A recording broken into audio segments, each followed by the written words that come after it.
What's up everybody, Noah from Stage 3 Motorsports here, and today we're going to be bringing you a build update on our Toyota Tacoma. For those of you that keep a close eye on our channel, then you probably already recognize this Tacoma build, but for those of you who aren't familiar, we picked this truck up last year with the intent of running through a couple different phases and really building this thing out. And obviously some stuff happened around the world that kind of threw off our plans and changed our scheduling, and we ended up moving this truck aside to spend more time on the giveaway truck and doing some other projects. So now we're finally coming back around to the Tacoma, and there is already some parts on it, and we recently added some new stuff. So I wanted to just walk through where this build stands as of right now. And we also recently took this truck out to run it for some reviews on things like the suspension and headlights. So you'll be seeing some other videos around this truck in the next couple weeks and as we move along with the build. So with all that being said, let's start talking first about the wheels, tires, and suspension, because I know that's always one of the biggest areas where people want to know how we got a certain stance or why the truck sits the way it does and what parts we used. For the suspension on this truck, we chose to run a Bilstein 5100 system, which includes a leveled strut up front and a new rear shock in the back. Now, it's worth noting that you adjust the front ride height, but the rear shocks are not designed to adjust the rear ride height. The only way you're going to gain any lift there is with a block, which we didn't add anything like that to ours, so it stayed stock in the back other than the shocks being swapped out. And then up front, we chose to set it at the number 4 clip, which Bilstein basically says will estimate about 1.5 inches or 1.55 inches of lift, and that seems to be pretty accurate for this truck. We didn't want to go much higher because there wasn't a lot of need. These don't nose down too hard, even from factory, and with it being 4-wheel drive, the nose is up high enough that 1.5 inches was plenty to get it dead level. Now, with that being said, the truck does sit dead level, but as soon as we add any weight into the back, it does tend to start squatting pretty quickly. So I think for a lot of guys, you probably will want to consider adding something in the rear or toning the front down a little bit, so you do have just a tiny bit of rake to keep it from getting that nosed up look.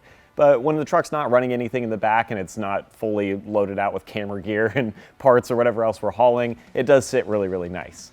With all the new Bilstein equipment, we also recently added a set of Grimm off-road tubular upper control arms.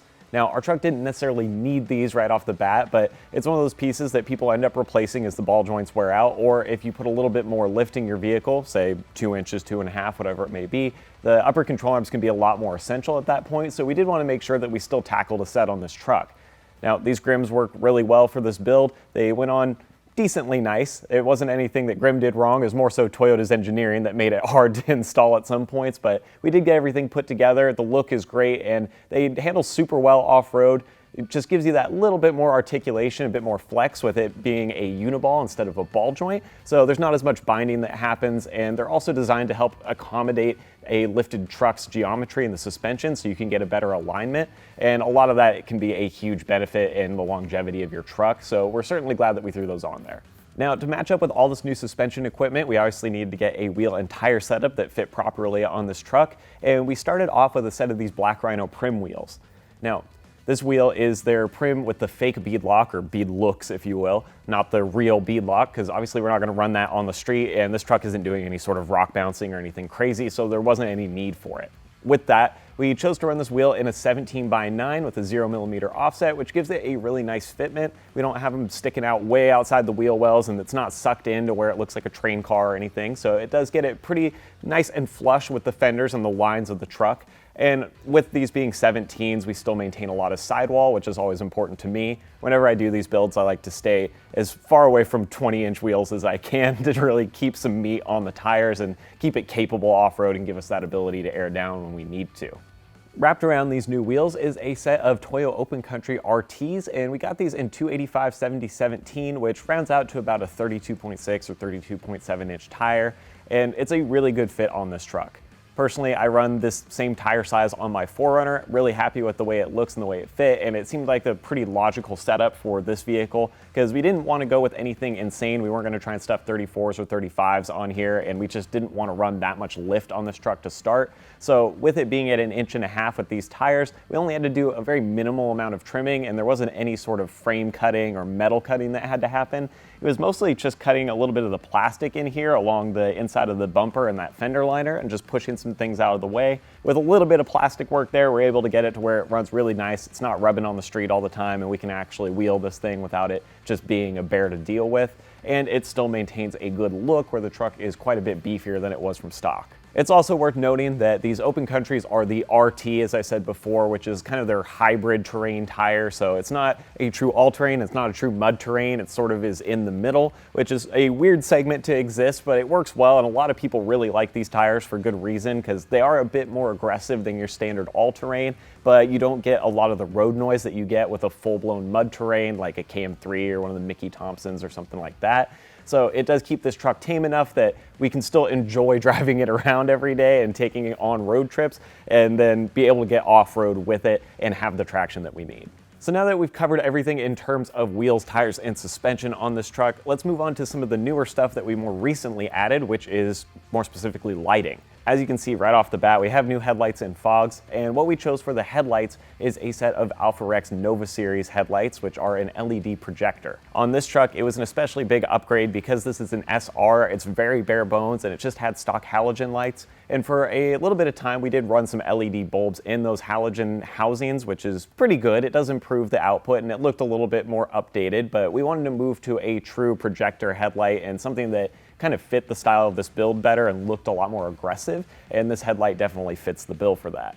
One big feature that we really like about these Alfa Rex lights, and a lot of people are drawn to with them, is the way the DRLs function, because there are DRL options in other headlights on the market, and obviously even the TRD Toyotas have DRLs from factory now around the outside that are like little LED strips. So these do operate in that same way, that you get kind of a white C clamp that goes around the outside, but they also operate as sequential turn signals and can shift to amber, which is very cool.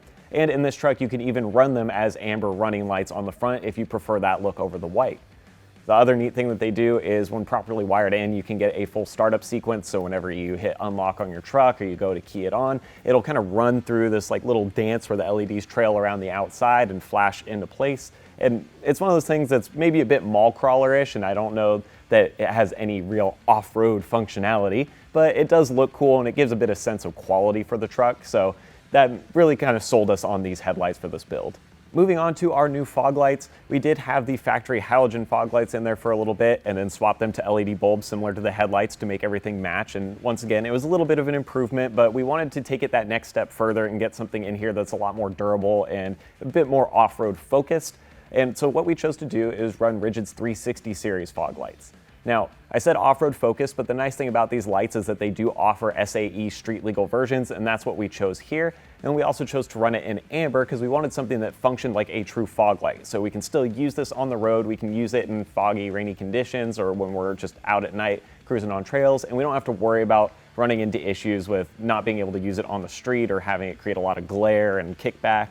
So this was a pretty logical set for this truck, and I think it looks really good on here as well. The Rigids are designed to really fit into that pocket just right, and they give you the proper bezels and brackets and everything you need to where there's not a lot of cutting or hacking or anything that has to happen here. It pretty much just drops into place where the factory fog light was, and you can even adapt the wiring so that it plugs into your factory switch. So a lot of that makes this a really nice system that's no hassle. Moving on from the fog lights and the headlights, that's really about all we did for lighting so far on this vehicle, and we'll probably continue to upgrade that as we move through the build. But now I want to get into a few of the odds and ends pieces that we added that don't necessarily just have one general category here, but added some good utility and protection to the truck.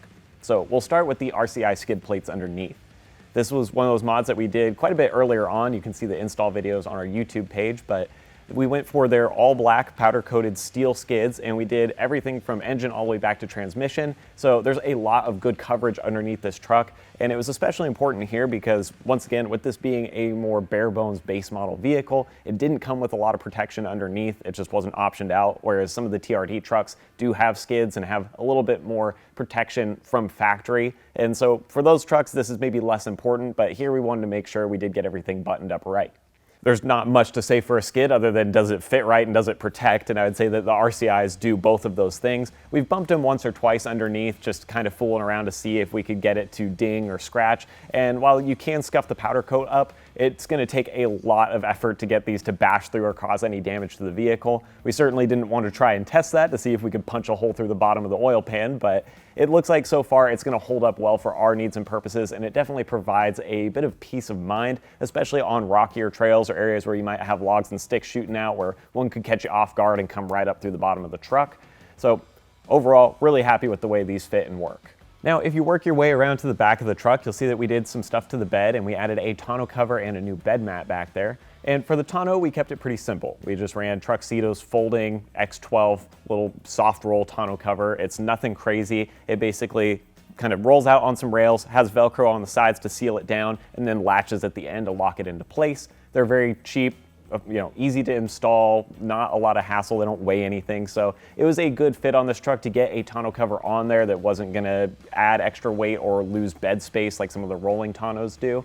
And it's one of those things that I think is pretty approachable for a lot of guys who pick up these trucks and just want a cover to keep the rain and dirt out or throw some gear in the back and not have to sweat it. Paired up with that new Truxedo tonneau cover in the back is a bedrug bed mat that dropped in. And we went for just their standard drop-in mat, not like a full liner in the back. And it's kind of similar to a lot of rubber drop-in mats, but I know that sounds weird to those of you who are familiar with Tacomas because it doesn't have a metal bed, it's all composite. So a lot of people aren't really concerned about putting any sort of liner or protection in there because it just doesn't need it and it's not gonna rust.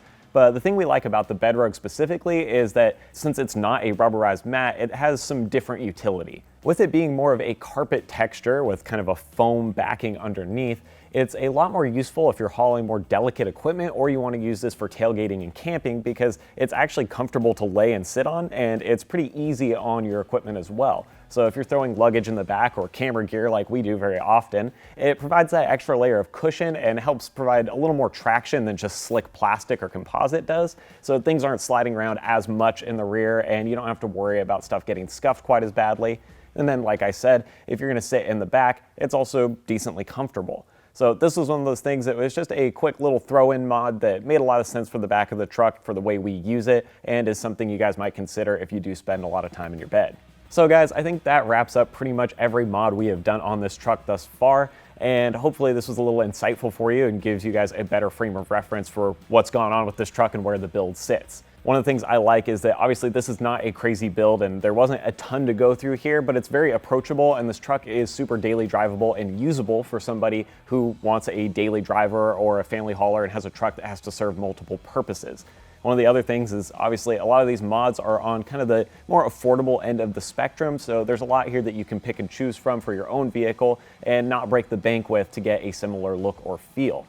That's quite a bit different from like our giveaway truck that we recently ran, which was not very attainable unless you won the giveaway. So it's nice to see some stuff that's a bit more reserved like this. And you guys will probably be seeing a bit more on this truck in the future as we continue to add a couple parts and swap things around and just improve the build out a little. So definitely keep an eye out for videos as they come along. And as always, thank you guys for watching and we will see you next time.